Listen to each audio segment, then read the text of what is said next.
I think we should get started, Peter. How's that sound? I'm ready to go. Great. Hi, everyone. Thank you for joining us. I want to welcome you from Napa Valley. I'm Stacey Emerson. I'm the Trade Marketing Manager for Napa Valley Vintners. Napa Valley Vintners is a membership organization of 550 wineries. We are devoted to enhancing, promoting, and protecting Napa Valley and the wonderful wines that we produce here. If you've never had a chance to visit, I welcome you to join us on napavintners.com, where you can learn more about our region and get to know our member wineries more. In today's webinar, Napa Cabernet, a global perspective, we're going to dive into the characteristics of Napa Cabernet versus other top producing regions of the world. We hope that this in-depth session will allow you to have more confidence in speaking about the unique attributes that Napa Valley Cabernet has over other wine styles from other regions of the world. And without further ado, it's my pleasure to introduce Peter Marks. Peter is one of our local masters of wine here in Napa Valley. He is one of 54 nationally and one out of 400 masters of wine internationally. So that's really quite an achievement. Peter currently is the Vice President of Education and partner at Napa Valley Wine Academy. From 2008 to 2019, he was Vice President of Education at Constellation, and before that he was Senior VP of Wine at the former Copia based here in Napa, which is now the CIA. Peter also has an extensive experience in retail. So Peter, it's great to have you with us. Hey, thanks, Stacey. It's great to be here, and hello and welcome to everyone. It's a beautiful day in Napa. I wish you could be here. Stacey's on the valley floor. I'm up on Mount Veeder, and wherever you are, we're really glad that you could join us. Today, we're going to be talking about Napa Valley Cabernet and a global perspective. In other words, we're going to take a look at Napa, do a brief review about that, and then look how Napa Cabernet compares with some of the other great Cabernet growing regions around the world. So with that, let me just get my pointer working here. So global perspective, and this is part of the so-called Napa Valley Vintners Ambassador Program. What we're planning to do today, again, is just give you an understanding of Napa Cabernet Sauvignon fits into the world of top Cabernets. We'll look at the key influences, comparing different styles and winemaking techniques. So the outline for today is, first we'll do a brief overview of Cabernet, the variety. We'll then look at Napa Valley Cabernet style and climate, soil, winemaking. So that might be a review for many of you, but if you missed our last webinar that we did a couple weeks ago, this will be a refresher if you didn't see that. And then finally, we'll spend most of the time today digging into the major Cabernet growing regions around the world, comparing and contrasting with Napa Valley. So let's go. Cabernet Sauvignon, where did it start? Well, it actually started in the Gironde area of France. That's the southwest part of France, centering around Bordeaux. And the earliest mentions are between 1760 and 1770s, when the name Petit Cabernet was derived. The name Sauvignon, as you probably know, comes from a French word meaning sauvage, and it is called such because it resembles the leaves of a wild grapevine.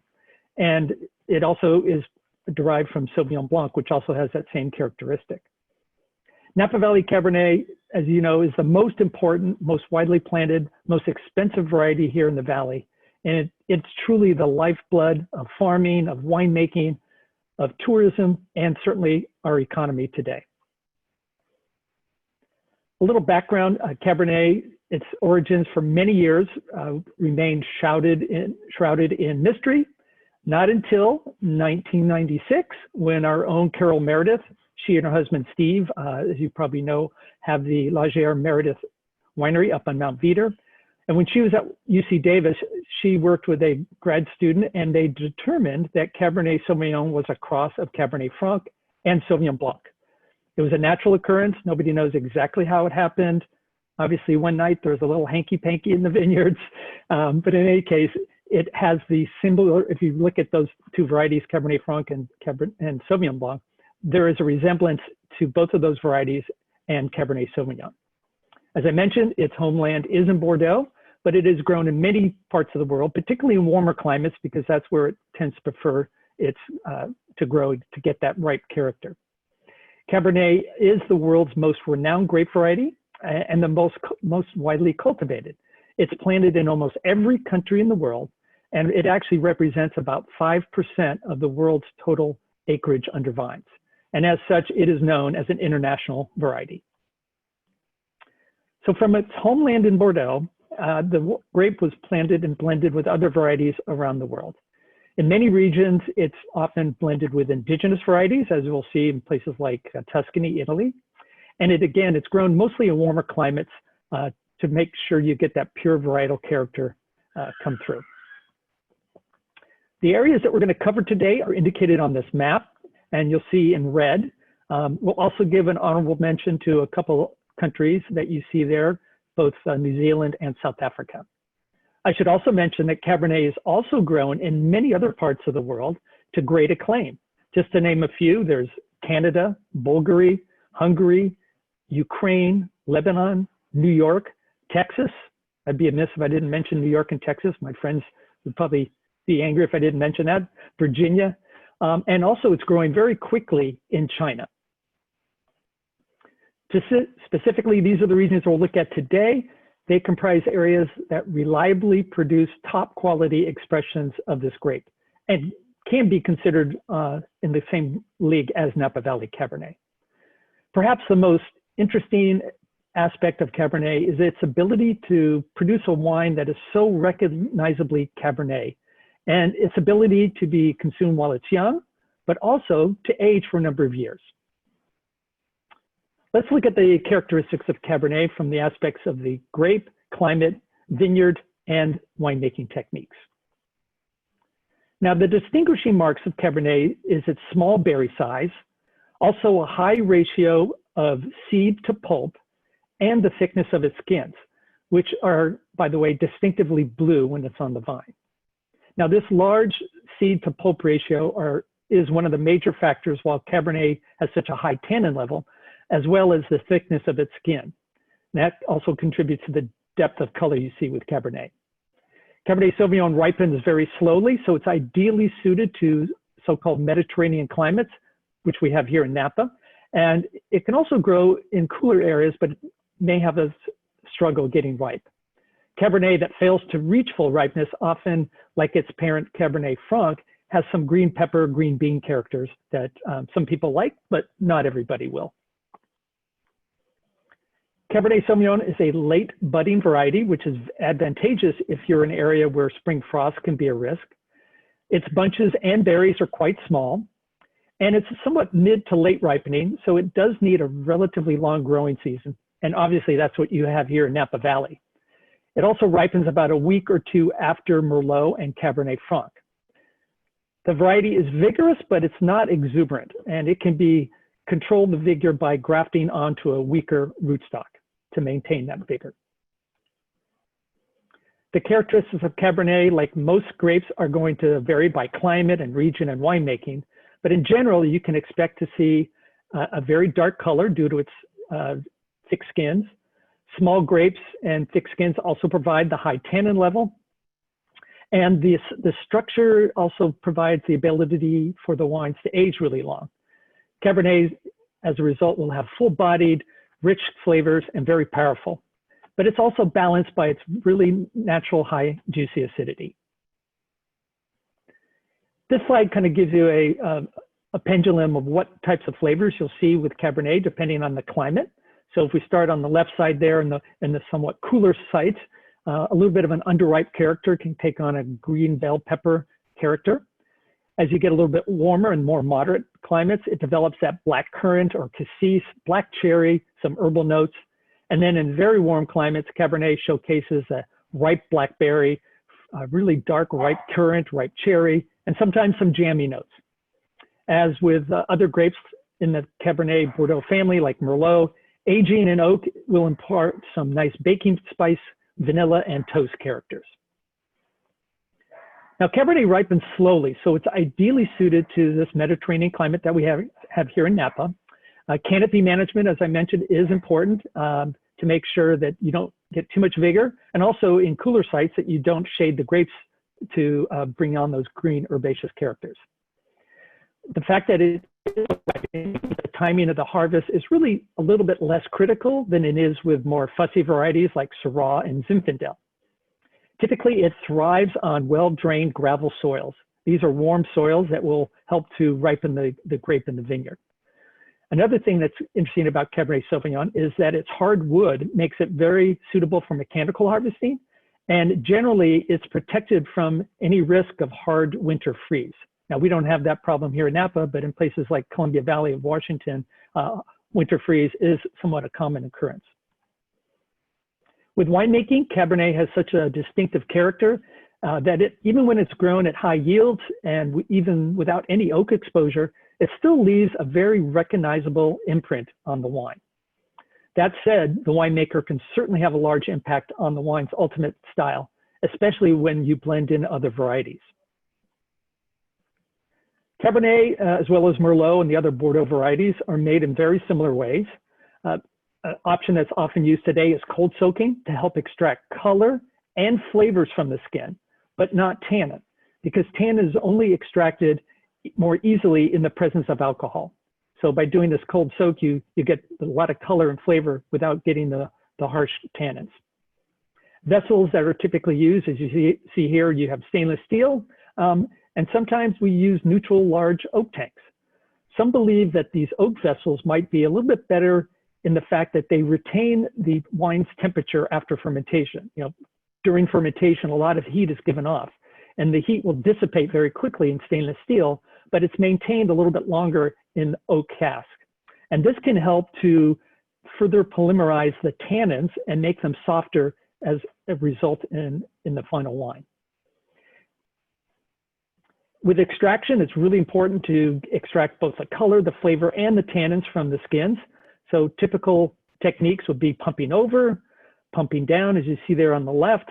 Another technique is rack and return, where you completely drain one tank, separating it from the solids, and then you return that juice to the vat where it was emptied from before to re-soak the solids. And this is often repeated once a day. In French, this is known as délestage. Premium Cabernet is almost always aged in oak barrels, typically between 12 and 24 months.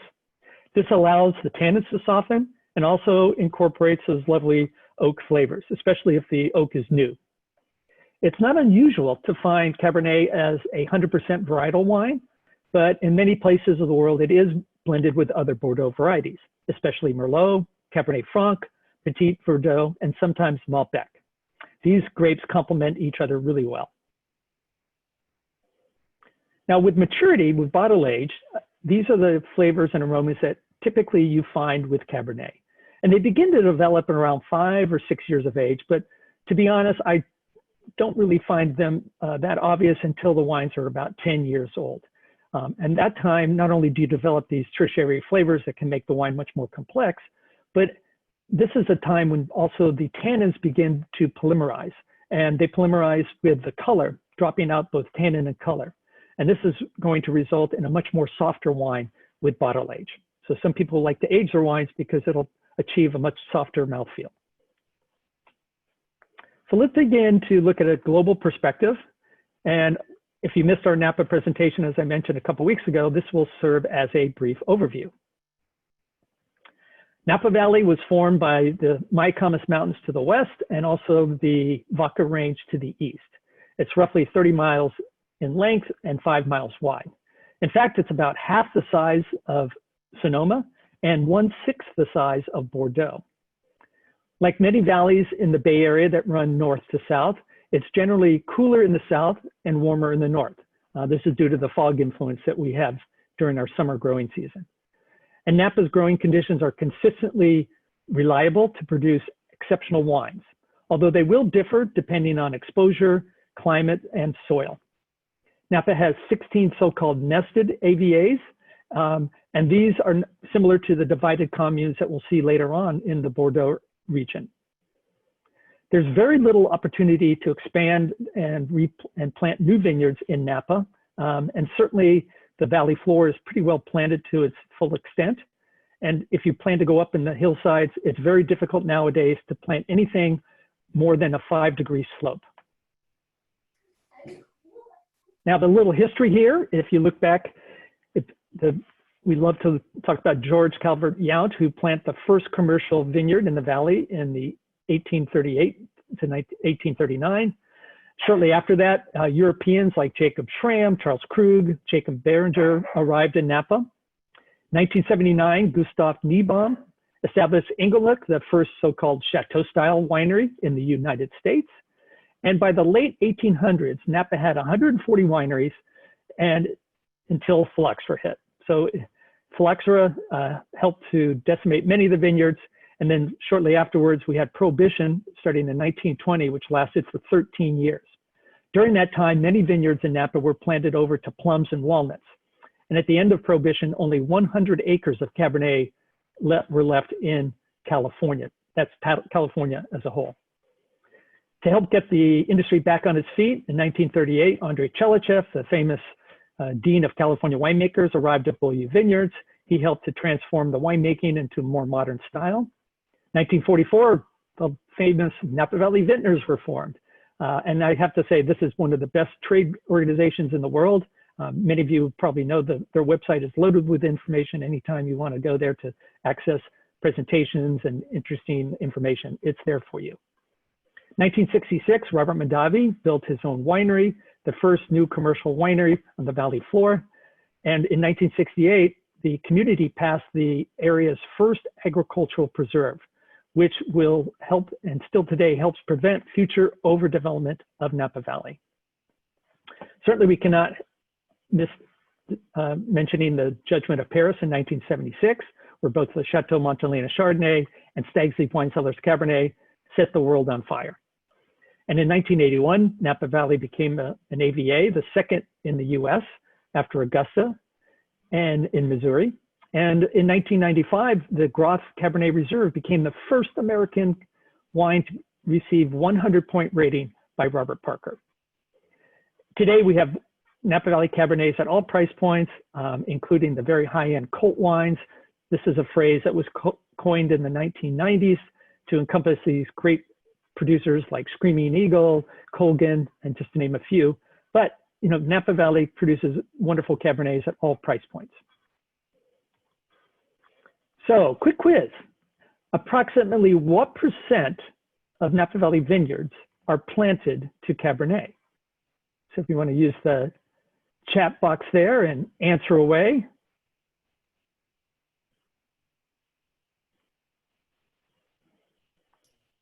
Peter, we have a quick question while people are answering. I have an anonymous attendee asking, how lengthy has the fog ban been in recent years? Climate change a factor, question mark? Mm-hmm. Well, it's interesting. One of the things that's happened with climate change in Napa is the fog's still there. It tends to be, maybe in some years a little bit less, but you know, last year we had quite a bit of fog. It was actually a very moderate growing year, and Napa might be getting a little bit warmer at night sometimes. That's one of the factors we've seen, but daytime temperatures are generally been pretty consistent over the years, but maybe a little bit warmer at night, and the fog is definitely still a prevalent occurrence that takes place.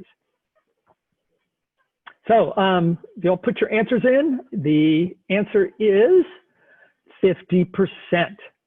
Now, just to give you a little bit of background, not only is Napa more than 50% Cabernet, but Napa only produces 4% of California wine, yet it accounts for 30% of its economic value. As you can see here, Napa Cabernet is it represents 70% of its crop value, and also 20% of in the entire state of California's vineyard crop value.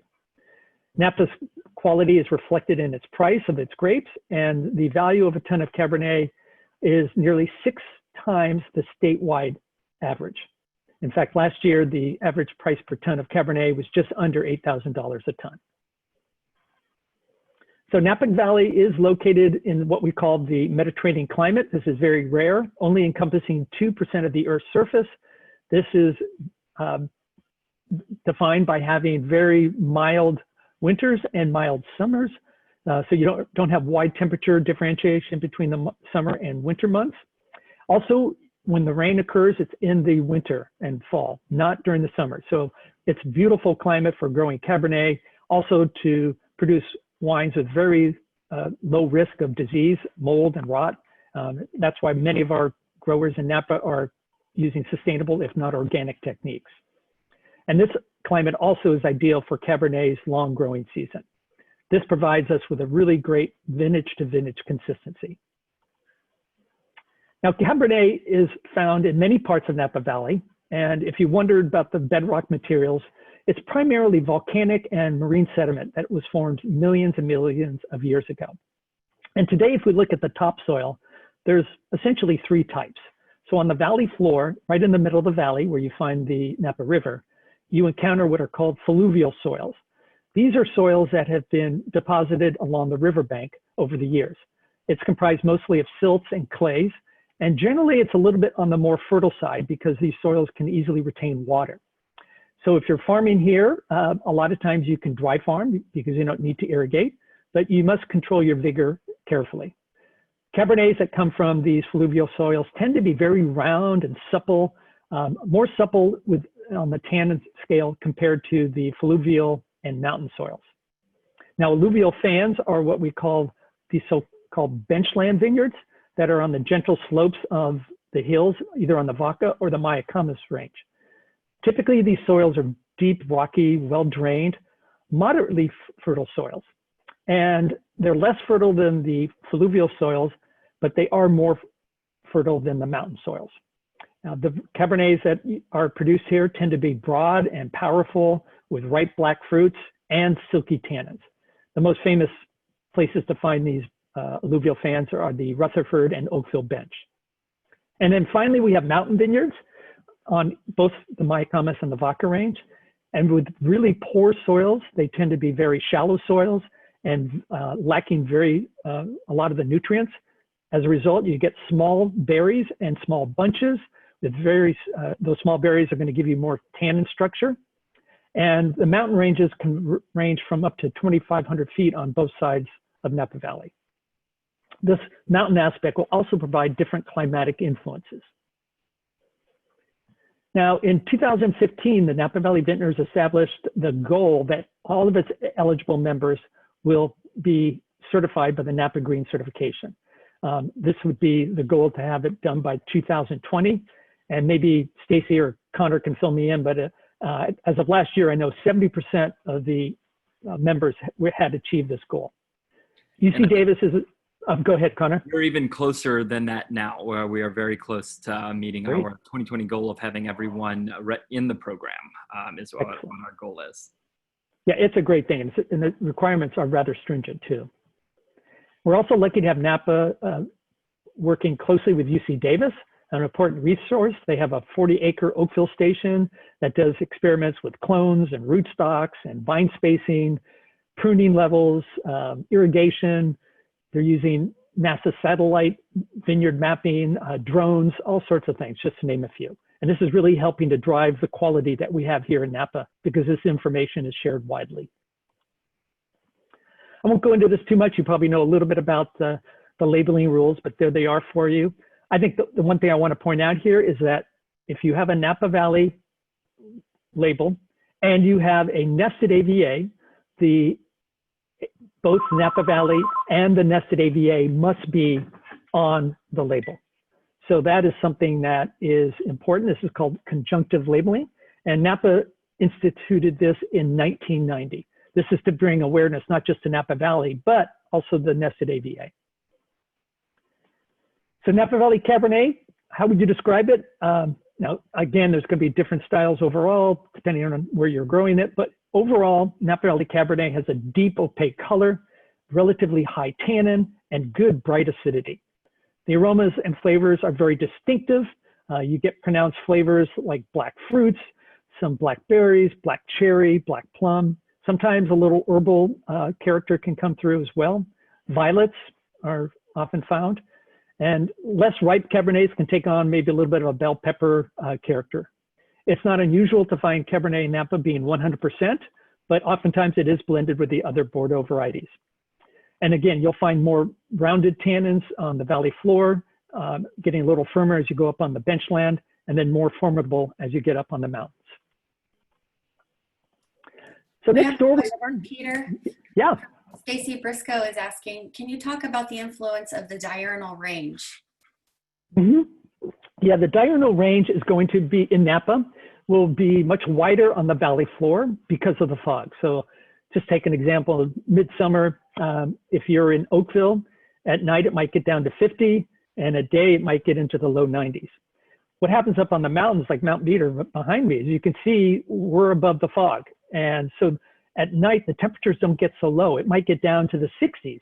But at the daytime, because you're higher elevation, generally the temperatures stay cooler, so they might only reach the mid to high 80s. So you have less diurnal shift on the mountain hillsides and more on the valley floor. All right, so Sonoma County, it is much more diverse than Napa overall because it has a wide range of microclimates and growing conditions. It has 17 unique nested AVAs. Well, actually 18 if you include Northern Sonoma. Northern Sonoma is a big appellation that has Chalk Hill, Knights Valley, Alexander Valley, Dry Creek, Russian River, and parts of Rock Pile and parts of Pine Mountain, Cloverdale, just to name a few.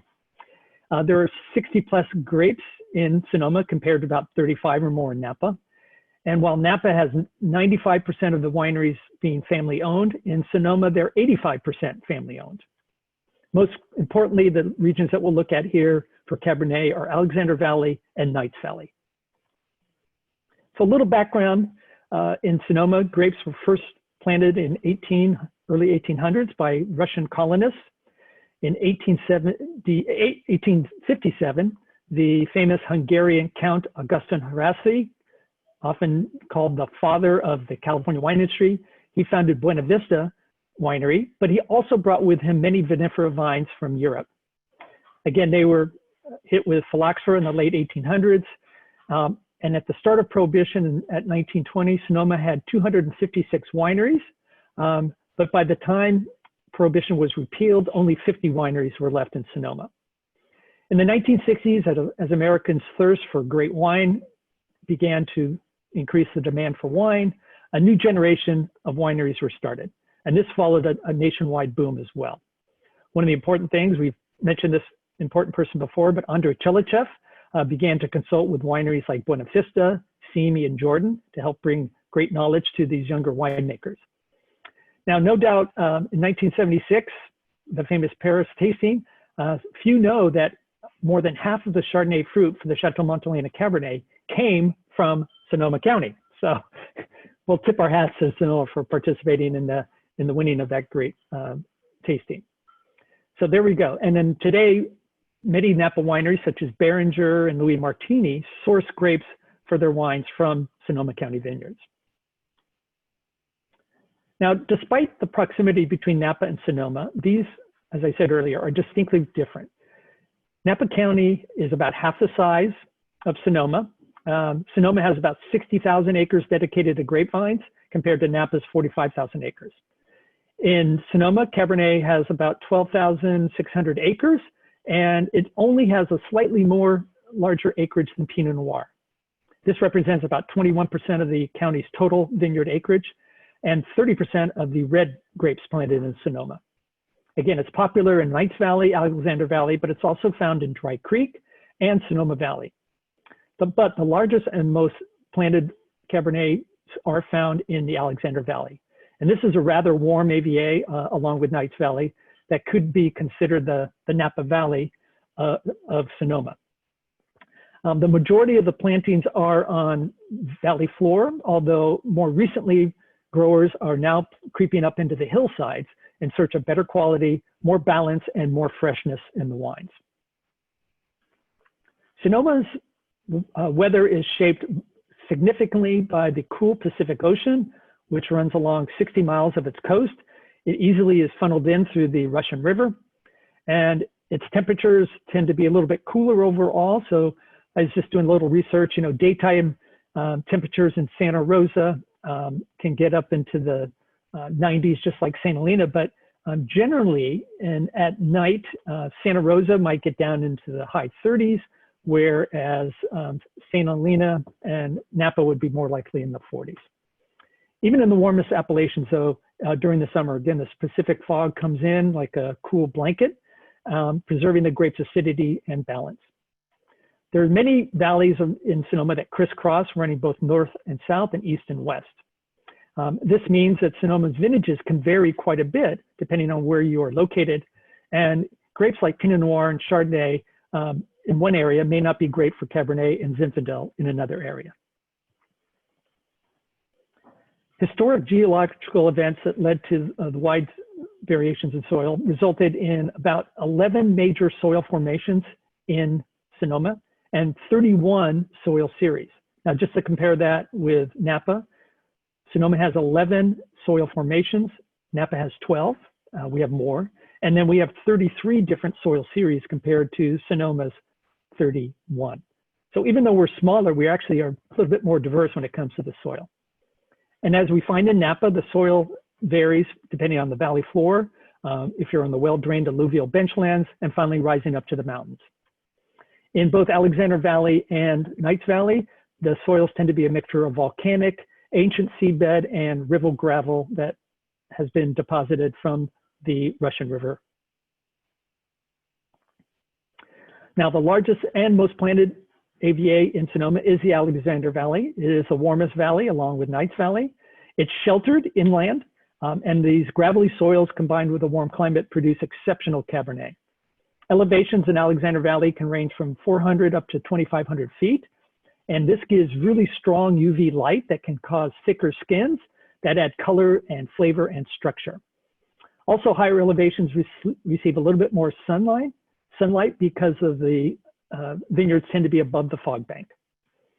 80% of Alexander Valley's benchlands are now planted on, or vineyards are now planted on the benchlands. And again, this has been a shift in recent years. It's the most remote AVA are found in the foothills of Mount St. Helena, which is where Knights Valley is located. And there you find a lot of benchland and mountain vineyards planted to Cabernet. So the conjunctive labeling that we talked about in Napa that occurred in 1990 didn't get passed in Sonoma until 2010 and went into effect for any wines produced after 2014. And again, the other rules are similar to what you find in Napa. Now, as a Napa Cabernet, Cabernet is celebrated in Sonoma for its black fruit, its good structure, but overall, I would say Sonoma Cabernet is a little bit more approachable when young than its Napa counterpoint. It's also often less expensive. So Sonoma Cabernet can be fleshy, it can be voluptuous, oftentimes might display a distinctive sort of chocolatey warmth, and maybe a little bit leaner in the body. Oftentimes, especially in Alexander Valley, if it's planted on the valley floor, you tend to get a lot more herbaceous character compared to Napa. Alexander Valley has often a defined blackberry character, well-balanced layers of tannins that are supple, and a nice, long, elegant finish. All things being equal, though, Alexander Valley is going to be softer and maybe show a little bit more herbaceousness compared to Napa. Now, Knights Valley, a little bit more powerful, more nuanced tannin structure, especially if it's coming from the hillsides. You might say that Knights Valley is somewhat between a Stag's Leap District Cabernet and maybe a Howe Mountain Cabernet in Napa. Now, finally, I just want to say that many experts, I'm not saying it's me, but many experts believe Cabernets from Napa tend to show a longer aging potential than Sonoma, although this has never been proven. And many experts believe that the Cabernets from Napa having a little bit more tannin structure might give that longevity. So now we go down to Paso Robles, which is an up-and-coming region in the Central Coast. It's sandwiched between the Monterey County and Santa Barbara counties. Napa is about 1/3 the size of Paso Robles, so Paso Robles is a rather large area, and it's bordered by the Santa Lucia Mountains to the west and the Shalom Hills to the east. Paso Robles until 2014 was the largest unsubdivided AVA, and in 2014 they created 11 nested AVAs. So winemaking history here. The winemaking was first introduced in the late 1700s with the Franciscan friars. In 1828, the name was recorded as El Paso del Robles, which is the passing of the oaks, but it was later shortened to Paso Robles. In 1882, the first winery was started, and where York Mountain Winery is now located, and it was planted to Zinfandel. And in fact, Zinfandel has flourished in Paso Robles for many years. There's some vineyards such as Presenti and Duzi Vineyards that are still surviving vines that were planted in the 1920s and 1930s. I must mention Dr. Stanley Hoffman, because when I first got into wine, it was like the Hoffman Pinot Noir was like a cult wine, but he planted both Pinot Noir, Cabernet, and Chardonnay at his Hoffman Mountain Ranch vineyard, which is now called Adelaida. And this helped to bring recognition and quality-minded producers to Paso Robles. Other people followed. Gary Eberly planted the first commercial Syrah vineyard. And then Justin Vineyards in 1997 was named one of the top wines with this Isosceles Cabernet by the Wine Spectator.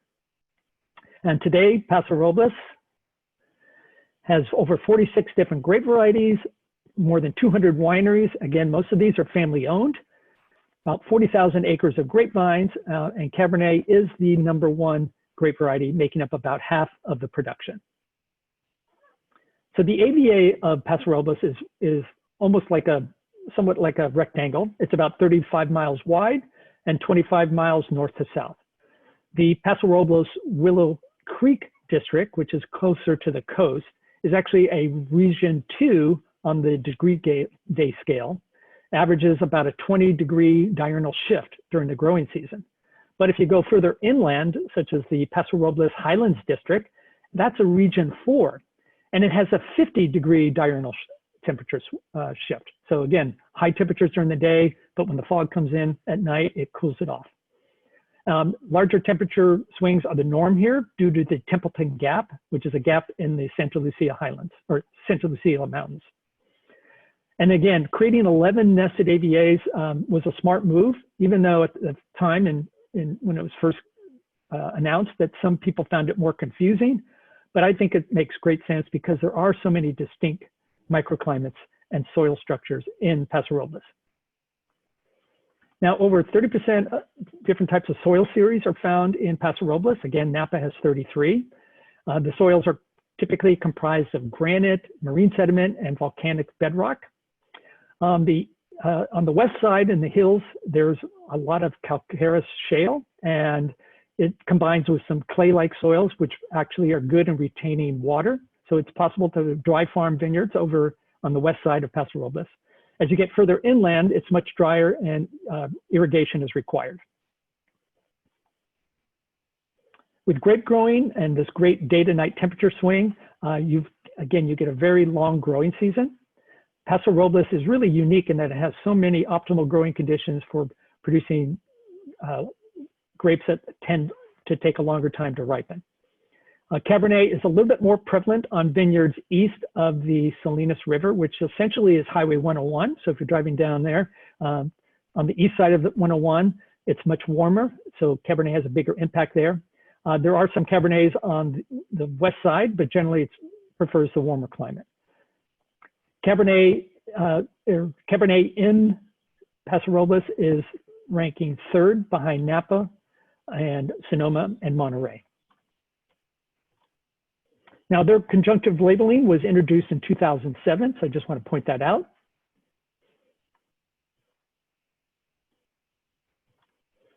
And the style here for Cabernet, I find the wines to be, well, they're changing, like many places, but typically they're beautifully ripe, yet at the same time, they do have good balancing acidity that's retained during those chilly nights. I think it's really hard to paint Paso Robles in broad strokes. It would be a disservice, just like it is in Napa. But that said, the Cabernets here are typically more intense, more concentrated, more fruit forward in their aromas and flavors. And the flavors, while they're similar to what you find in Napa, the tannins are a little bit rounder and maybe the alcohols are a little bit more warming. But in the last decade, Cabernet producers have honed their growing and winemaking skills in the winery and in the vineyard. And I think they're turning out more complex, more elegant style wines as opposed to the very ripe Cabernets of the past. Generally, Paso Robles Cabernets are priced lower than Napa and Sonoma, but there are some expensive outliers. And you know, if you think about it, Paso Robles is not too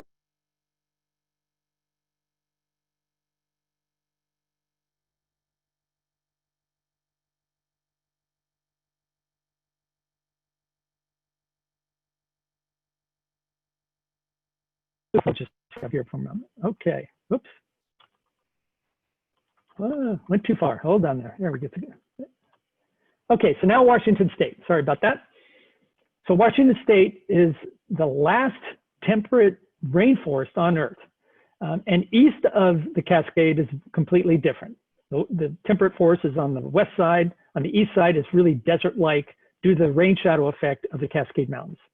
95% of the vineyards in Washington State are located east of the Cascades and in this very arid land, which will necessitate irrigation. Columbia Valley AVA is the largest appellation in the state, covering over 11 million acres. That's 1/4 of Washington's landmass. Most of Washington's AVAs, including the Yakima Valley, Walla Walla, Horseheaven Hills, are the most important areas in the state, and they are nested within the Columbia Valley. Yakima Valley was actually approved as the first nested AVA in 1983, and it contains about 1/3 of the state's vineyards. It also has 3 nested AVAs within Yakima Valley, which are significant for Cabernet. They are Snipes Valley, Rattlesnake Hills, and Red Mountain. Also, Walla Walla, along with its nested AVA, produces great Cabernet Sauvignon. So, a quiz for you. What famous winemaker helped guide and mentor Washington's modern winemaking?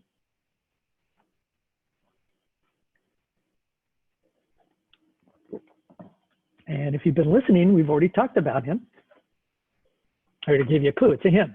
And the answer is Andrei Chelichev. This man is all over the place. Andrei was actually a consultant starting in the 1960s. And because of his input, the name was given to Chateau Ste. Michelle, which you see here in the picture, to begin to produce more premium wines under that label. Also, a little bit of background. In Washington, the first grapes were planted in 1825 in Fort Vancouver. Again, that's on the rainy side. And then large-scale irrigation by the runoff from the Cascades began in 1903, which unlocked the potential for vineyards in the dry climate on the east side of the Cascades. At first, Italian and German varieties were planted in Yakima and Columbia Valleys, but over the years, more premium grapes have been planted now. Obviously, Prohibition put a damper on the production here, but ironically, many home winemakers were then given the reason to make wine, and that continued after Prohibition. First commercial wine of any size began in the 1960s. Already mentioned Andrei Chelichev, and today there are over 1,000 wineries in Washington State. 40% of those have only been started in the last 10 years, so they're really expanding quickly. Washington State has the Washington State Wine Commission, which is similar to the Napa Valley Vintners, and it was established in 1987. And again, their website, just like the Napa Valley Vintners, has a wealth of information that I often refer to, so it's got some great resources. In 2003, the Washington State Wine Institute invested over $2 million to create a new 2- and 4-year degree programs to help support Washington's budding wine industry. And then 5 years ago, they created a wine science center at Washington State to help, again, bring more new knowledge to the region. So just like Napa Valley has Napa Valley College and we have UC Davis, they have Washington State University providing great educational programs for the future generations. Washington is the second largest premium producing state in the US. It accounts for 5% of the nation's wine overall. There are 14 nested AVAs. Many varieties are successful here, but over almost 60% of the production is red. And there's about 60,000 acres planted, of which about a third is planted to Cabernet Sauvignon. Now, the climate here is much different than you find in Napa. This is a continental climate, and being so far north in latitude, the growing season is much shorter than it is to the south. But it does have that additional daylight hours, which means the grapes will still get ripe. Having a shorter growing season because of its northerly latitude, the number of sunlight hours in Washington is about equal to what we see here in Napa because of these long days.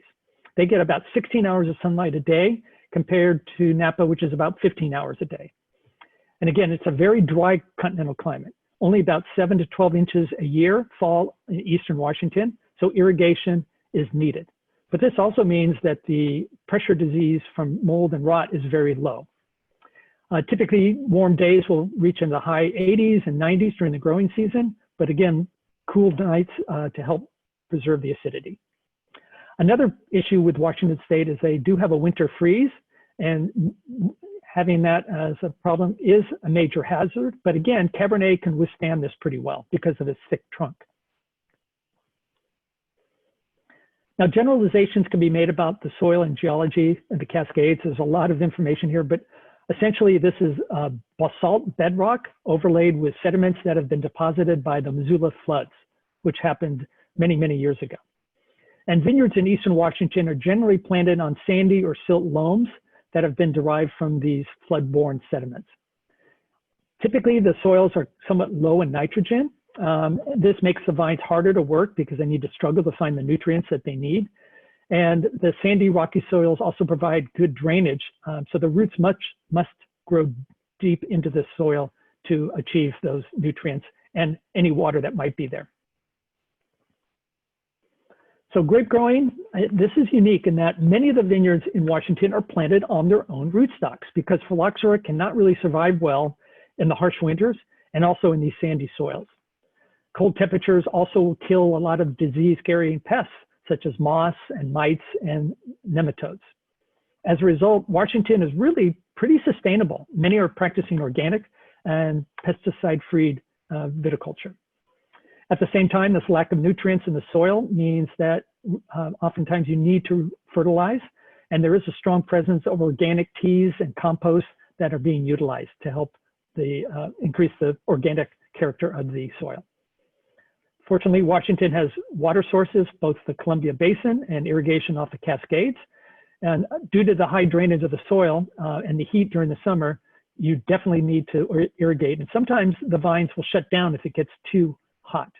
And because of that, grapes typically have to hang on very late into the growing season, into late September and October, to avoid those green herbal characters.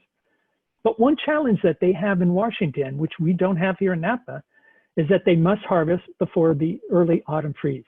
Once those freezing temperatures hit, you're done.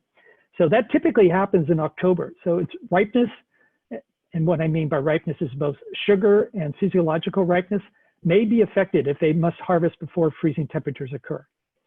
And unlike Napa, here in this very broad and arid, flat growing area, mechanical harvesting is pretty much the norm.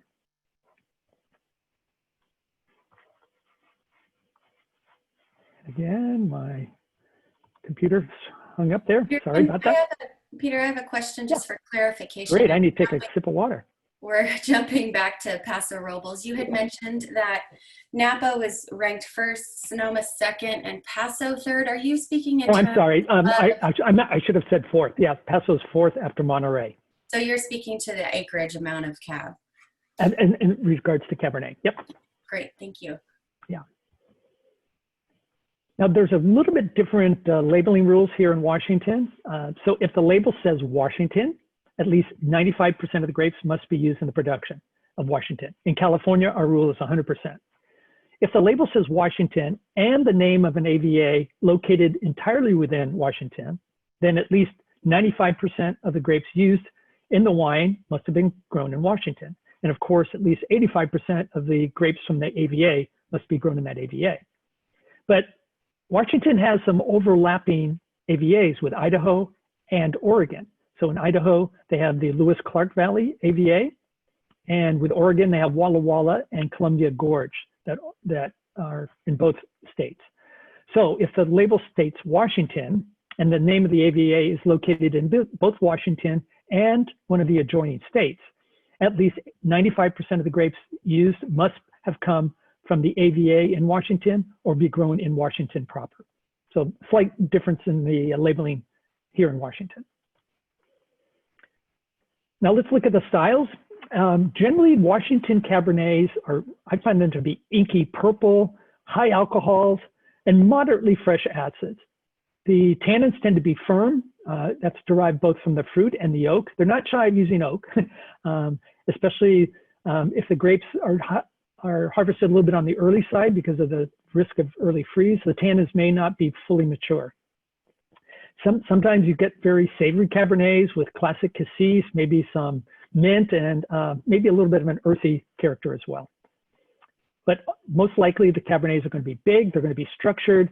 They are often modeled after Napa Cabernet, but few, I think, have the elegance that typically define Napa. Now, I don't mean to criticize Washington in any way, but I was on a trip there a few years ago, and many of the wines, I think, lack subtle character or nuances. They tend to be a little bit more what I call four square, sort of like solid and blocky, but not the complexity, maybe not the elegance that you might find in many of the Napa Cabernets. I think that's going to change. I think part of that reason is there's still a young winemaking generation that is still fine-tuning things in the cellar. But for now, I think many of the Cabernets are a little bit more rock solid compared to Napa. And also, they've got other grape varieties in their future. Many people are talking about Syrah and Riesling as being possibly grapes that will thrive in the future here in Washington State. So Stacey Briscoe is asking, the grapes are harvested rather early, but the wines have high alcohol. Is it the continental climate that's ripening these sugars so quickly? Yeah, so what happens is they have the high temperatures, and that's when I talked about ripeness being both physiological and grape ripeness. So physiological, the tannins and flavors, and the sugar is the other part. Now sugar is mostly dependent on heat and sunlight. So you get heat and sunlight, which is well established in Washington, but at the same time, you may not have the long hang time, which is necessary for developing the tannins and and some of the flavors. So what you can get is you get high sugars, and those tannins still might be a little bit unresolved. Okay, so on to France. So this is the most renowned wine region in all of France. And in fact, Bordeaux has the distinction of being the largest vineyard acreage in France of Appellation Contrôlée quality. And this can be attributed to the great diversity that you find here. What we're going to do is we'll separate the left and right banks. So let me just get my laser pointer here for a second. So what we typically call the left bank are these vineyards over here on what is known as the Médoc and the Graves. And they're on the left bank because they're on the left side of the Gironde and Garonne rivers. And then over here, we have what we call the right bank, which are noted by Pomerol and Saint-Emilion, because they're on the right side of the Gironde and the Dordogne rivers. So those two features help to define the character of grapes growing in Bordeaux. Now, Bordeaux is very diverse, over 60 different appellations, and it does produce 15% of all French wines. It's primarily dedicated to red wine, almost 90% red wine. And in Napa, we find red wine at about 70% of our production. There's over 6,000 chateaus, that is individual producers. So you have a broad range of wines and prices that are produced here in Bordeaux. Little history, Bordeaux has been producing wine for over 2,000 years. The Romans were the first to plant vineyards here.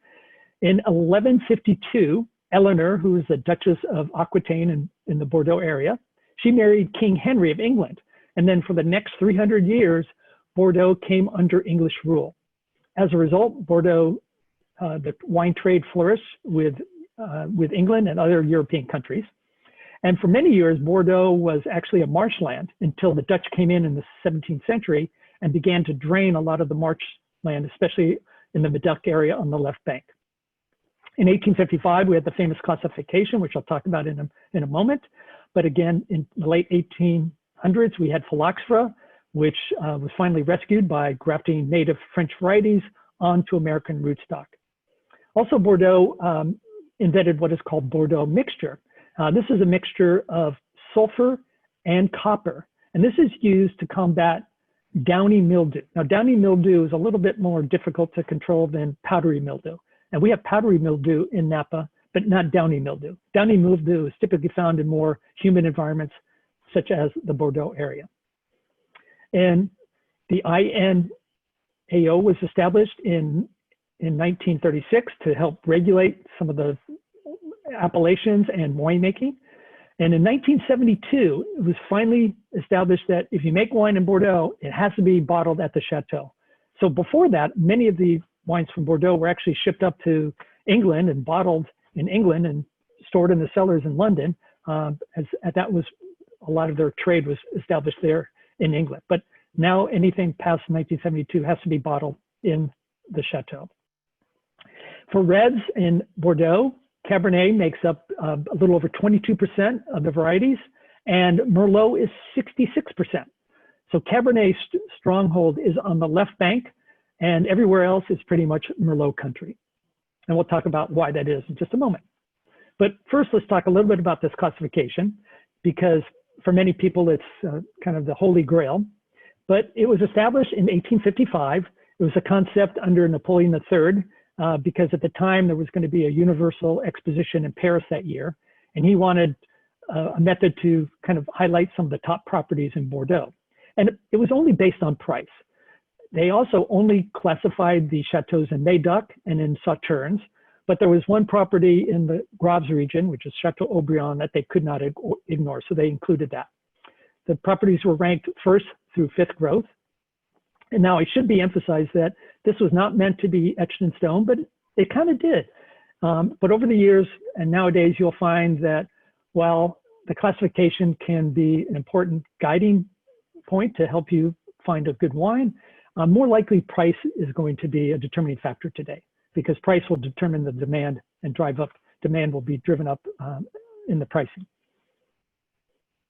So one of the interesting things in 1855 was that there were only 4 first growths, and some of you may know this story, but only exception to this was when in 1973, Chateau Mouton Rothschild was elevated from a second growth to a first growth. And the Baron Rothschild had a great way to help promote his winery, and he was very proud of his winery. So before 1973, when he was just a second growth, his label said, "First I cannot be, second I do not deign to be, Mouton I am." And then finally in 1973, his label said, "First I am, second I used to be, Mouton does not change." So there you go, very proud French. And as you can see, the label in 1973 was painted by Picasso. So even though 73 was a terrible vintage in Bordeaux, if you look at the prices of Mouton, they're on auction right now, they're $800 to $1,000 a bottle, whereas any other first growth in Bordeaux is probably more like $200 to $300 a bottle. So obviously art is still a demand in the wine industry as well. That is so cool, Picasso on a label. Yeah. I have a question. Can you explain the term claret? Is it a rosé or an aged Bordeaux? Well, so in the old days, the wines in Bordeaux were very pale in color. So they were called claret because they were not really dark, they're more rosé color. But then the English kind of took that and started calling them clarets, and they used that as a general term for any red wine from Bordeaux. So in the old days, it meant to define more of a rosé color, but nowadays it's a British term that is used to categorize any red wine from Bordeaux. All right, so I've got a little pop quiz again. What is the average bottle price of a wine from Bordeaux? Is it $7, $15, $25, or $75? Do, do, do, do, do, do, do. I can't see the answers right now, but what are most people saying, Stacey? Sure, I see 15, 25, 7. All over the place, huh? Looks All right, like, well, here we yeah, go. pretty all over the place. And the answer is $7. Unbelievable, right? Actually, the average bottle price is $6.49, so I overstated it. And I don't think anybody knows for sure what the average price in Napa is, but I'm going to guess it's somewhere between $35 and $40 a bottle. That's including all types of wines, not just Cabernet. I know Cabernet is probably more like $70 a bottle. So Napa is all about quality throughout the region. In Bordeaux, there's a lot of great areas and there's a lot of good everyday commercial wines. So a couple of facts about Bordeaux. It produces about 80 million cases of wine per year. Napa produces less than 10 million. So if you think about it, I said earlier, Napa is 1/6 the size of Bordeaux, and yet the production is 1/8 of Bordeaux. So obviously the yields in Napa are much lower than they are in Bordeaux. Bordeaux comprises 2.6% of the world's production and more than 25% of all French AOC wine. Only 5% of Bordeaux's production goes into the so-called classified gross. So again, that's why these prices are sometimes askew when people think about Bordeaux, because they think about the classified gross. But around $7 a bottle is the average price overall. The climate in Bordeaux is what we call a maritime climate. And this is due to its proximity to the Atlantic Ocean. So Bordeaux has a moderate climate in the sense that the temperature difference between winter and summer are not extreme. So in that sense, it's like a Mediterranean climate. But what differentiates maritime from Mediterranean is that you do get rain during the growing season, as you can see here in this picture. And that means the temperatures, while they're warm, it's quite humid. And that's going to bring more risk to different types of molds and diseases. There's also a sort of between the Atlantic Ocean and the Médoc proper, there is a pine forest that helps protect this area from some of the harsh winds that come through the Atlantic. But even then, sometimes the winds and the weather can interfere with flowering and also at harvest time. So the growing season can be variable, and fall rains can also pretty much declare the end of the vintage if it comes in droves. So the soils are really important in Bordeaux. And this is also going to help define what varieties will be grown there. Now, as I mentioned, on the left bank in the Médoc and the Graves, here we find soils that have a high gravel content. You can see those rocky soils there. And these soils are warmer than the clay soils that you find on the right bank. Being warmer, they provide better ripening conditions for Cabernet Sauvignon. They also provide good drainage. The sunlight will help reflect, the stones will help reflect sunlight up into the bunches, producing more concentrated and flavorful types of wines. The left banks have more tannin and bigger structure than the right bank due to the predominance of Cabernet. On the right bank, with the clay, more sand, some gravel, these soils can only really ripen Merlot. So that's why Merlot is dominated in places like Saint-Emilion and Pomerol. And again, due to the timing of the rains of Bordeaux, grape growers traditionally plant a mix of varieties to hedge their bets. So if it's a really rainy season, maybe you get Merlot picked before the rains come, but Cabernet, ripening a couple weeks later may be at risk. Typically, if you're in the Médoc, there's about 75% Cabernet in the blends with a mixture of the other varieties. If you're on the right bank, it tends to be more 60 to 70% Merlot and then Cabernet Franc, and then sometimes Cabernet Sauvignon. 10% of the vineyards in Bordeaux are organic, or they're at least experimenting with organic farming, and some are doing biodynamic as well. Hand harvesting is somewhat common, but more likely machine harvesting, because it's very easy in Bordeaux, as the region is almost completely flat. I know my first visit to Bordeaux is like, oh, I'm going to Bordeaux, it's going to be beautiful. It's flat dirt. It's not much to look at. If you look at Napa, I mean, look behind me. You don't get views like that in Bordeaux, trust me. All right, so winemaking in Bordeaux was pretty much traditional until the 1970s, when it become modernized, in due part to the University of Bordeaux, which is their UC Davis. Blending is fundamental.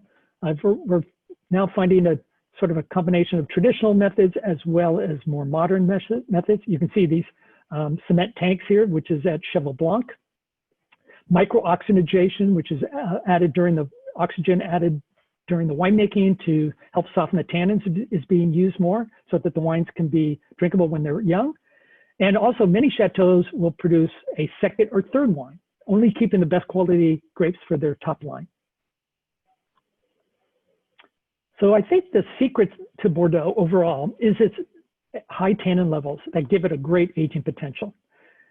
To me, Bordeaux always has a certain angular, sort of crunchy style to it and an earthiness. Even in warm vintages, there's an earthiness which you don't always find with Napa. Sometimes you even get a little Brett. I think less so than in the past, but in tasting wines, many consumers will accept Brett in Bordeaux. At the best, the wines from Médoc, medium plus body, rarely luscious, black fruit, and also some mulberry fruit, except in the hottest vintages. And aside from the grapes, I think a lot of times you see some oak influence as well, but it's more in the background. A lot of good acidity here, as sometimes the grapes can struggle to ripen. And then even with the aging regime, that acidity and tannin is something that comes through in the end. Which we find in the right bank with Merlot, the wines are juicier, they're softer, aromas of both red and black fruit, sometimes chocolate and plum. And the wines are easier to drink on the right bank coming from predominantly Merlot. So overall, compared to Napa, Napa is going to show darker fruit, a little bit more supple tannins, and maybe a little bit more warmer alcohol, and acids that are a little bit softer than what you find in Bordeaux. Also in Bordeaux, you never will see 100% Cabernet, at least not to my knowledge, where blending in Napa is more common. Peter, there was a photo on the last slide of some concrete tanks. I have a question with regards to whether those are lined at Cheval Blanc. No, they're not. They're concrete inside too. So yeah, they treat them the first time they use them to make sure there's any rocky thing. But no, they're pretty smooth to begin with. So they're not that porous. But nope, they just start right from the get-go. Okay, now on to Italy, and the region that we're going to talk about foremost is Tuscany.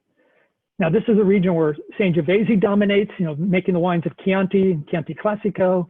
And what happened in the 1960s and early 70s, many Chianti bottles were that straw-covered fiasque, which indicated the wines were pretty to look at and keep the bottle as a candle holder, but the quality was not very good. They were cheap and pretty vinous, a lot of volatile acidity.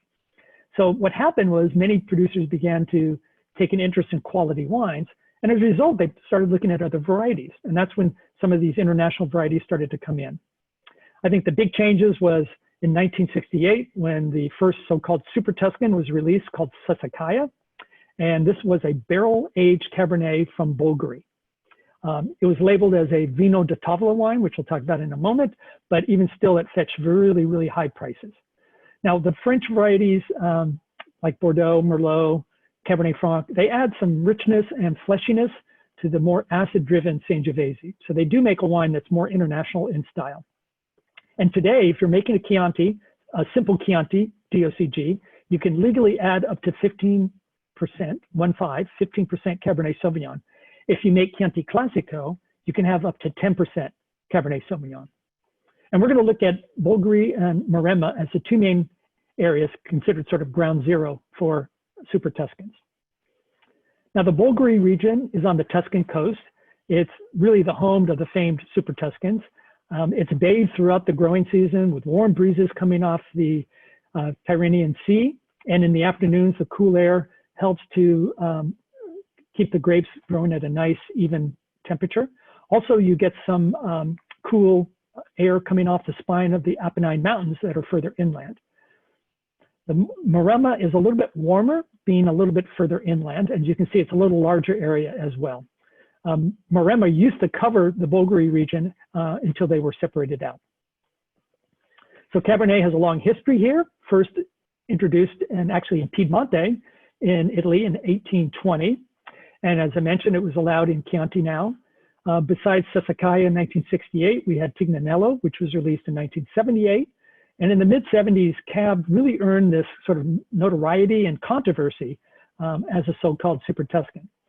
Many winemakers were stymied by the DOCG rules, which indicated you must have a certain percent of Sangiovese if you're making Chianti. And so these wines fell into the simple vino da tavola or table wine category. And that was the case until 1992, when the IGT category, Indicazione Geografica Tipica, was introduced. And this allowed a little bit more freedom for Italian winemakers and got them out of that everyday table wine connotation. Nobody really knows where the name Super Tuscan came from. I think most people attribute it to Robert Parker. I've heard stories that some people say it was Burton Anderson, who used to be a writer for Italian wines in the Wine Spectator. And another person said it was a master wine named David Glee. So anybody can claim title to that if you like. So quiz, Sangiovese is the most widely planted red grape in Tuscany. Which grape comes in second? Cabernet Sauvignon, Colorino, Merlot, or Syrah? I will mention all those grapes are allowed in Chianti or Chianti Classico. I'm seeing a lot of A and C. A and C? Yeah. Well, this is not really a trick question. It is Cabernet. So Cabernet is the second most widely planted red grape after Sangiovese. Sangiovese makes up about 2/3 of all grapes in Tuscany, not just red, but white grapes. There's a lot of Trebbiano planted here, which is a white grape. And then after Cabernet, it's Merlot, Syrah, and then Cabernet Franc in that order. Now, a couple facts. There's over 28,000 of acres of Cabernet in Italy, and about 20% of that is in Tuscany. And it's also found in the Veneto. Cabernet is found in Sicily and a little bit up in Piedmonte as well.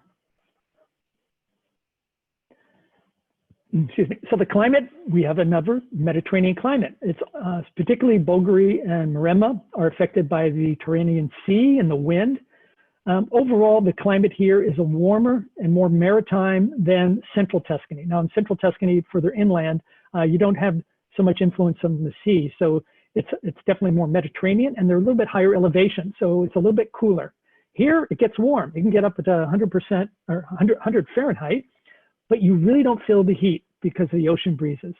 It's also a little bit more humid than Napa.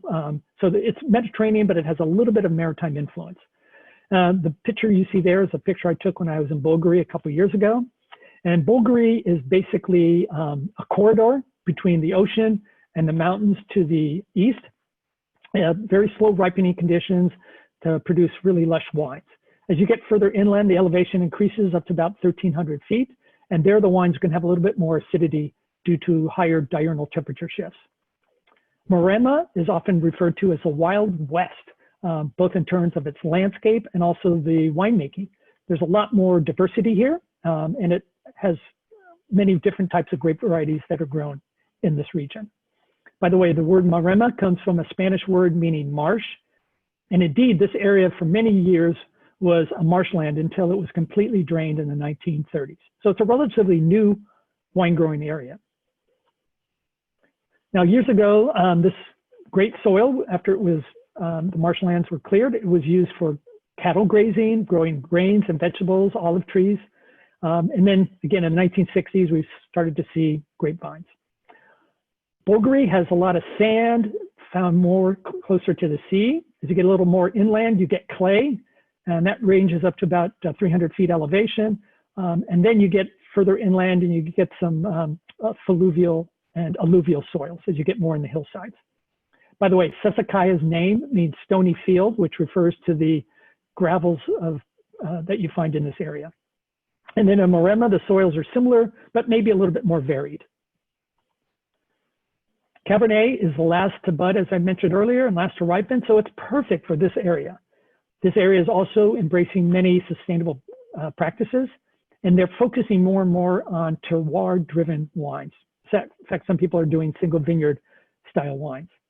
Vineyards are definitely trained in the modern fashion, modern VST, as this is most suitable for the Bordeaux varieties. I just want to put this up here because this shows you the Italian hierarchy. And again, many of these Super Tuscans fall into the IGT category, and that was introduced to get them out of the everyday category. Sometimes you'll see the name Bulgari Superior. That requires a minimum of 2 years of aging, of which 1 year must be an oak.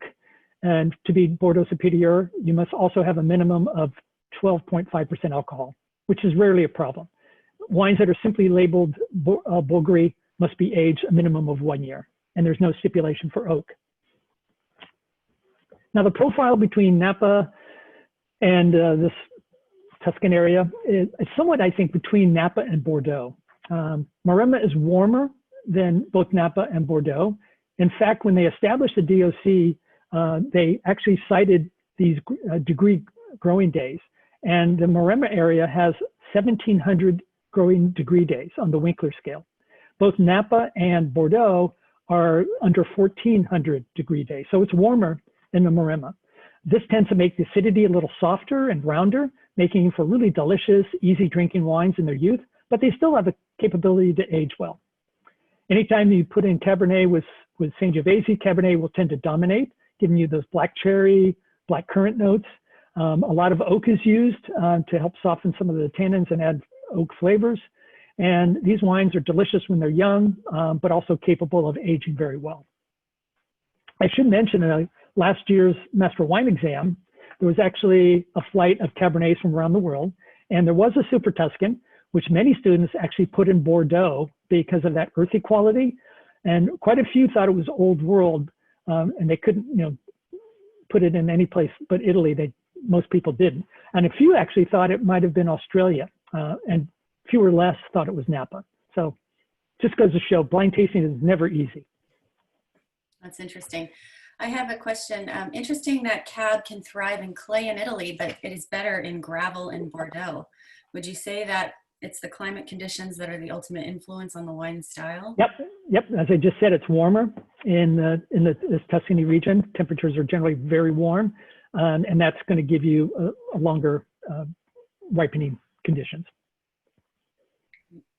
Okay, now going down under into South America. And I'll just say that winemaking here arrived in the 16th century. This was first brought in from Europeans, and colonists from Spain brought grapevines to Mexico, and then from there they went to Peru and to Chile and Argentina. And despite a promising start in South America, they suffered under a 17th century Spanish law that restricted wine production to only church wine, and everything else had to be imported from the Iberian Peninsula.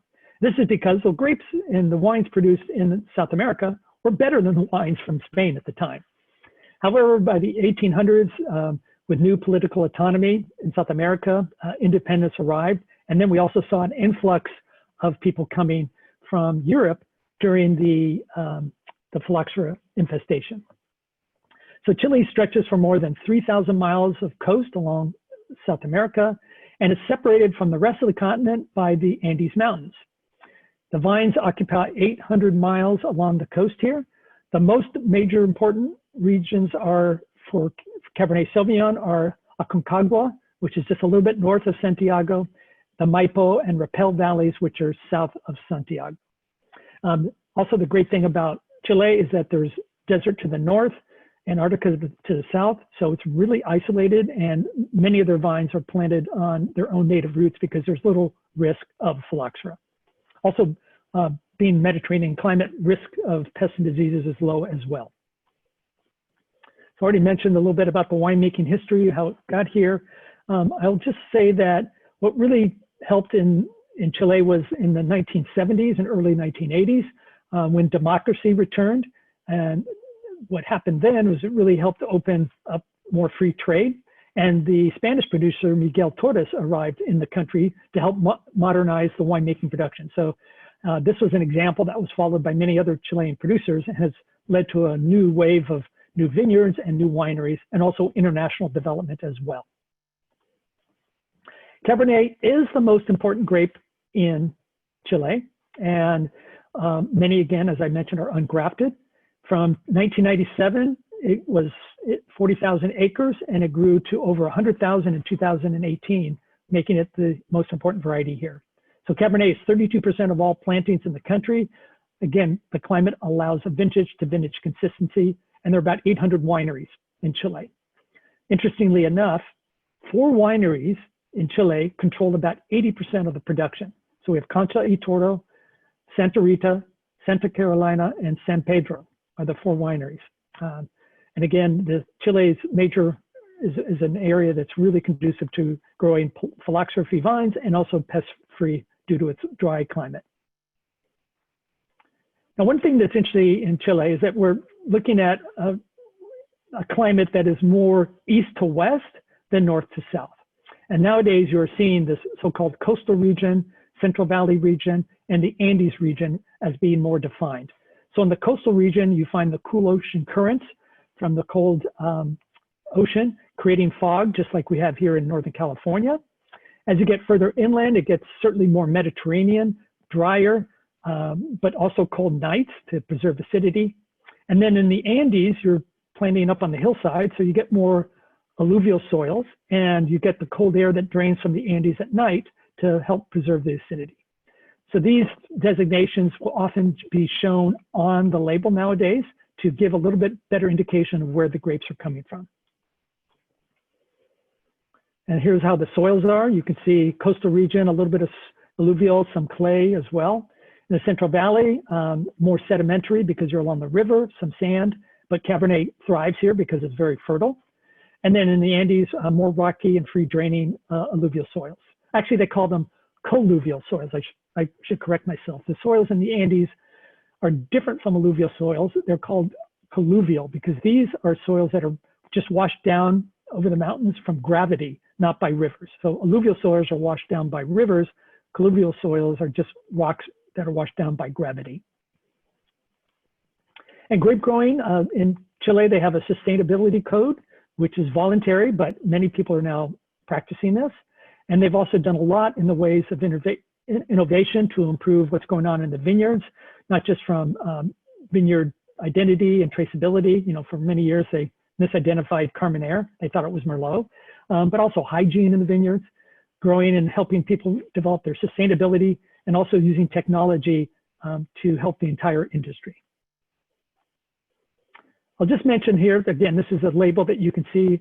They're showing there on that label that you have the Valle de Colchagua, but also showing that it's from the Andes to indicate a specific area where this comes from. Also in Chile, you can have a Reserva wine and Reserva Especial, which means the wines must have a minimum of 12% alcohol. And then Reserva Privada and Gran Reserva must be 12.5% alcohol.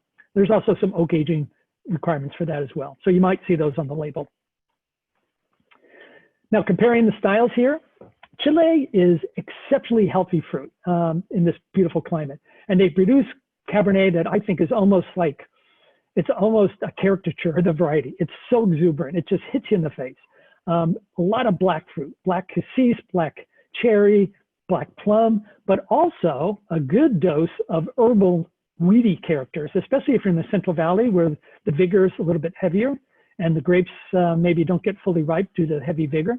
In fact, when I first started tasting Chilean wines, and I could always pick it up because I'd smell it and I'd go, man, it smells like a can of Raid. You know, it almost has that sort of menthol medicinal aroma that you get when you smell that insecticide.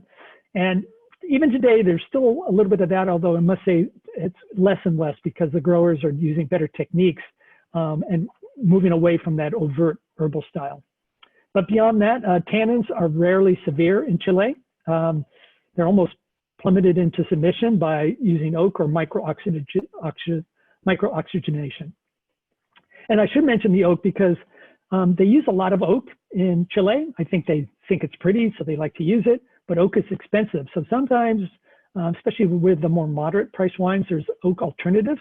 And I often find that they haven't quite fine-tuned their techniques with oak alternatives because a lot of times you get the oak flavors sitting apart from the grape flavors. But again, they're getting better. And some of the high-end wines are beautiful with natural oak integration.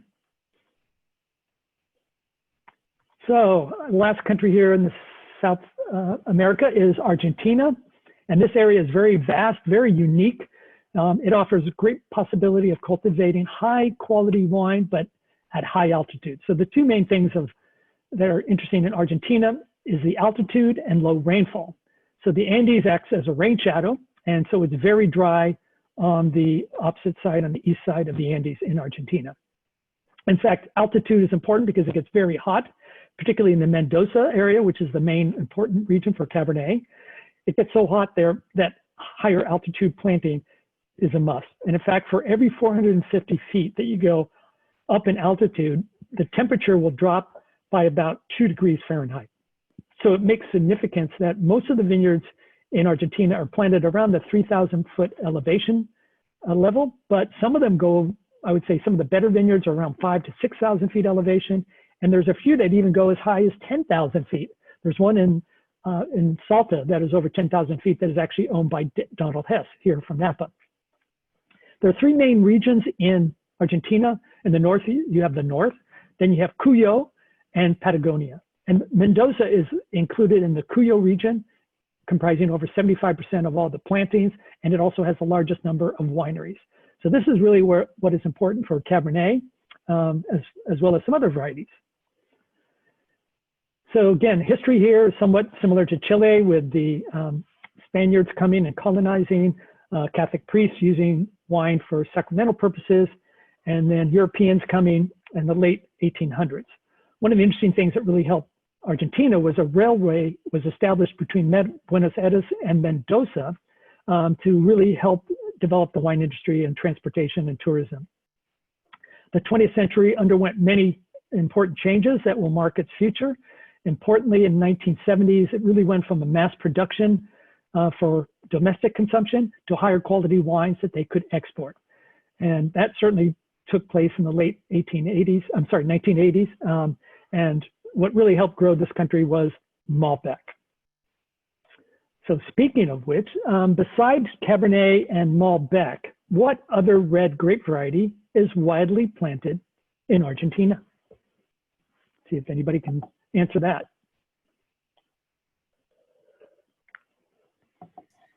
We're getting responses of Bonarda. Bingo, you guys are smart. I can't pull a fast one on you, that's for sure. Yes, Bonarda is actually third after, actually it's the second most widely planted, I should say. And it is definitely a grape that is exuberant. It provides a sort of fruity wine for early consumption. And indeed, it's identical to what we call Charbono here in Napa Valley. Okay, Argentina is important. You can see it has over 500,000 acres, 10 times the amount in Napa. Cabernet is the 3rd most planted variety after Malbec and Bonarda, and it has about 35,000 acres. And the country's vineyards are confined again west in the country, but east of the Andes and in the foothills of the Andes. Peter, so the climate. What would you say the aging potential is of Chilean and Argentinian wines, Cabernet? Except for the really high-end ones, which there's some really great ones in both Chile and Argentina. I would say those wines, really best wines, are going to go, they can go 10, 20 years. But to be honest, I haven't experimented with too many of those.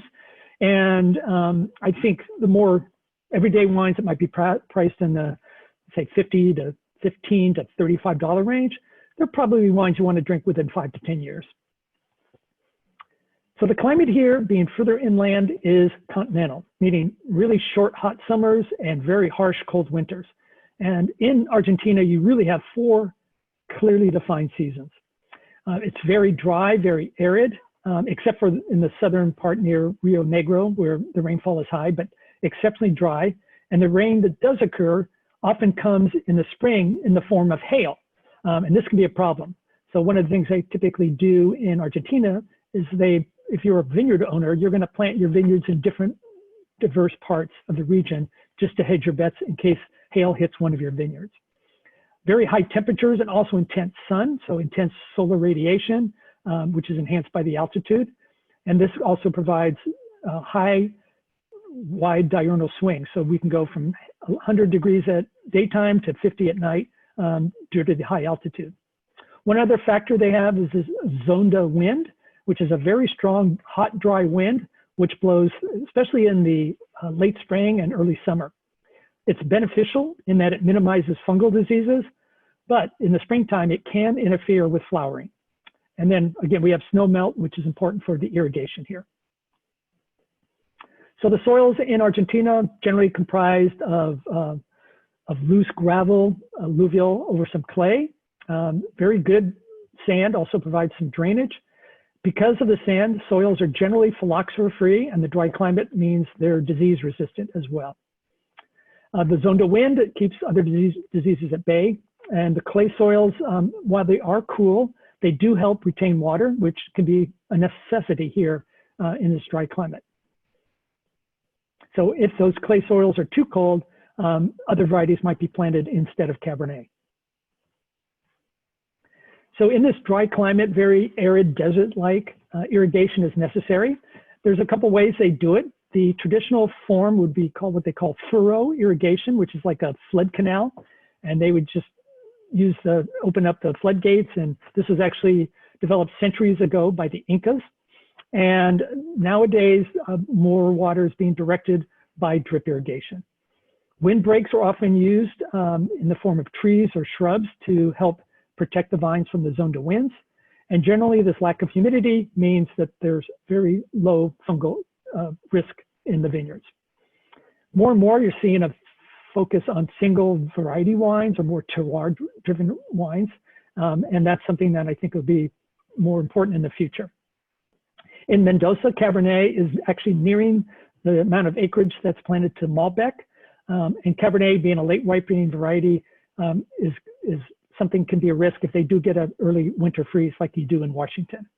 But they do have a lot of old vines in Mendoza. In fact, over 40% of the vines are more than 25 years of age. Winemaking, a lot of mechanical harvesting here because hard to get labor in this region. A lot of winemaking is similar to what you find in Napa or Bordeaux. Destimming, maybe even optical sorter. You can see that beautiful new winery cave here that is aging the wines. And one thing that might be used here is acidulation is often used because the wines can often be high in pH and low in acidity.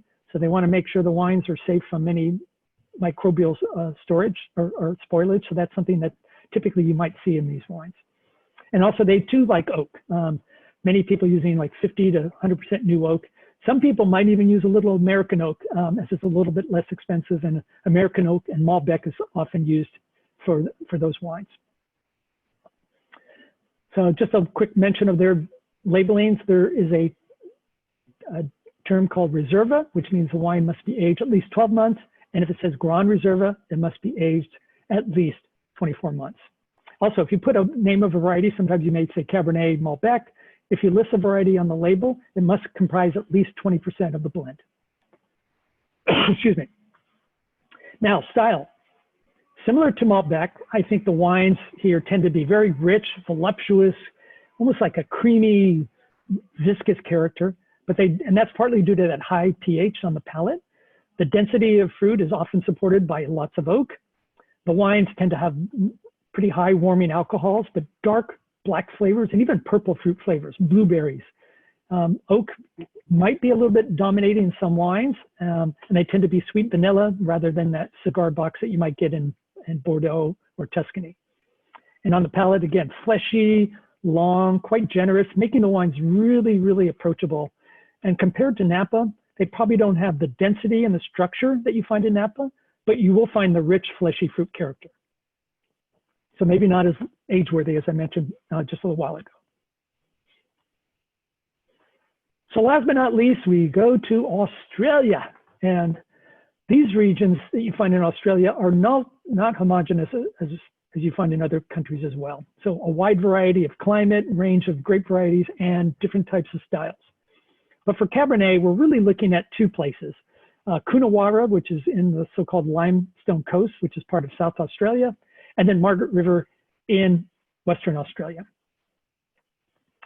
Its history, again, has a relatively short history. Early on, Cabernet arrived in the early 1800s by a pioneer by the name of James Busby. There were British prisoners there that could do some of the work. The first Cabernet vines that we know of were planted not until 1886 in the Barossa Valley. And in fact, there's some vines that are still alive in that region that are possibly the oldest Cabernet vines in the world. The economic recession and phylloxera hit Australia in the late 1800s. And the root louse, however, was mostly contained in Victoria. So where Cabernet is growing is more in South Australia, and it allowed South Australia to emerge as the country's largest region for production, as it is today. But early on, fortified wines were more popular and dominated the production in Australia until the late 60s and early 70s. And this is when red wine started to boom. So the export markets in the 1980s, and since then, Australia's offered a wide variety of wines, but early on, there were these vibrant, fruit-driven wines with great value. We fast forward to the current time, and nowadays you're finding those fruit bombs can still be found, but particularly there's a more stronger focus on freshness, on natural acidity, and also on regional distinction. Cabernet is the second most widely planted variety in Australia after, guess what, Shiraz. It's about 2/3 the amount of planting compared to Shiraz. And in Coonawarra, it comprises 8,000 acres, which is about 55% of all grapes. And actually Shiraz is in second here in Coonawarra, comprising about 31% of all red grapes. Margaret River has similar acreage, but in here Cabernet comprises 47% of the entire grapes, red grapes that are grown here. And Shiraz is number 2 at 31% in Margaret River. So Coonawarra has a maritime climate, so the vines enjoy a long growing season. There is a frequent cloud cover, and also spring frost can be an issue. But it is influenced by the cooling effects from the Southern Ocean, and this does allow consistency from year to year. Now, while it is maritime, it doesn't get as much rain as it does in Bordeaux. Margaret River, on the other hand, is more of a Mediterranean climate, although there is a little bit of a maritime influence because it is surrounded on 3 sides by ocean. And because of that, there's a little bit more vintage variability in Margaret River compared to Coonawarra. The other thing about Margaret River, it has a lower diurnal temperature range between the winter and the summer. It's only about 45 degrees in highs and lows in the Margaret River due to the proximity of the ocean. And in Coonawarra, the soils that are famous here, as you can see, are these so-called Terra Rosa soils. These are red soils that are colored by iron oxide, and it's a mixture of red loam and clay over well-drained limestone. These are pretty well-drained soils, but also because of the limestone and clay, they do hold water that can be accessed when the roots drive in very deep. In Margaret River, we have some of the oldest soils in the world, predominantly gravel with some granite, and also these vineyards tend to have good drainage and also not very good for holding water. So irrigation is necessary. And grape growing in Australia, by far, very few exceptions, machine harvesting. This is driven by labor costs and labor availability, which is very low. And the vines are going to be planted accordingly, not on flats, or not on hillsides, but on flatlands. Irrigation, again, is going to be necessary. In fact, Australia suffered through a lot of drought years in recent vintages, and they are running a little bit low. So water management is a big factor in the future. But we have to tip our hats to the Australians. They have introduced so many innovative practices that we use today, things like canopy management, soil mapping, minimal pruning. We've learned a lot, and we've taken a lot of good Australian winemakers over here that are making wine in the US, as you probably know. And again, there are some old vines due to the lack of phylloxera in certain parts of the country. So style, again, I have to differentiate the two a little bit because they are a little different, cooler in Margaret River compared to Coonawarra. But in Coonawarra, it's similar to Napa. I would say maybe similar to like Stag's Leap District in a cool year. So there's an elegance and yet there's a structure in the wines with great purity of fruit. There's ripeness, there's concentration. Also in Coonawarra, the wines are typically made from 100% Cabernet. And so you're going to have rich tannins, good acid. But sometimes one of the defining characters you find in Australia, which can often be used in blind tastings, is a defined hallmark of eucalyptus and mint. So if you see that in a wine, a lot of times you can say, maybe that's from Australia. And what we find here in Margaret River, if it was from Napa, I would probably say it's more akin to Coombsville, and especially Coombsville in a cooler year and one that's not made in a ripe style. So in fact, I would say Margaret River is a little bit more like an old world Bordeaux. There's more blending that takes place here compared to Coonawarra. And the wines are not as full-bodied, more medium plus bodied, very perfumed, very elegant, with fine tannins and good acidity, a little bit of restrained fruit, again, in that old world style, red and black fruits, maybe even a little herbal character like tobacco and mint. And because of that, these wines can age extremely well. And then last but not least, I'm going to do an honorable mention to New Zealand and South Africa. So I only mention New Zealand because if things are going to warm up in the global warming that we may be having, Hawke's Bay in New Zealand is a place to look. It only contains less than 800 acres of Cabernet. I'm sorry, in Hawke's Bay, the whole country has 800 acres, but in Hawke's Bay, it's only 550 acres. And one of the areas where it's really great for Cabernet is this area called Gimlet Gravels, which has a gravelly soil, which helps ripen the grapes easily. These wines from Hawke's Bay tend to have more elegant, more herbal characters like you would find in Margaret River, so sometimes tomato leaf characters, and they're chiseled, they're precise, really Bordeaux-like characters, not like you find in Napa. Stellenbosch and Parel, which are part of South Africa, these wines in body and character can be very similar to Napa. They're often blended with other varieties, or they could be a single variety, but they often will blend it with Pinotage. So if you see the term Cape Blend, that is a blended wine that can be blended with any grape, but it must have their own home grape Pinotage. I often say that South Africa has one foot in the old world and one in the new world. In other words, you get some ripe fruit characters. That's the part that's more like Napa, but then you have some earthy, dare I say, medicinal, smoky characters that kind of put you into an old world situation. A lot of times there's a smoky iodine character that people often identify with South Africa. Whew, well, I think my voice is giving out, so there we go. Sorry it took as long as it did, but we had a lot to talk about. I hope you were able to hang on there with me. Also, there's a little summary sheet of the regions that we covered today with some of the key talking points, and I've given that to Stacey and Connor, and they will be handing that out. I'm not sure how that's going to get to you, but if there are any questions, I'd be happy to entertain them at this time. I have one. Parel and Stellenbosch are two separate wine areas, correct? Mm-hmm. Yeah, some people, Parel's a little bit closer to the coast, and maybe you might think of that as like Sonoma, and then Stellenbosch is a little bit more inland. Maybe you think of that as Napa, but you know, they're both very good regions for Cabernet. Great. And a question about Napa. Do you see Pritchard Hill becoming an AVA in the future? Not named Pritchard Hill, again, because that name has been protected by the folks up there, so they can't use that. But it is certainly a unique area, and I think if Chapelet doesn't give use to that name to other people, then another name could come up. I think that would be a possibility. I'm sure some of the people on the webinar here probably have better insight to that than I do. But if you do, please chat that in the chat box. Yeah. Well, I'm getting a lot of thank you very much. This has been really informative.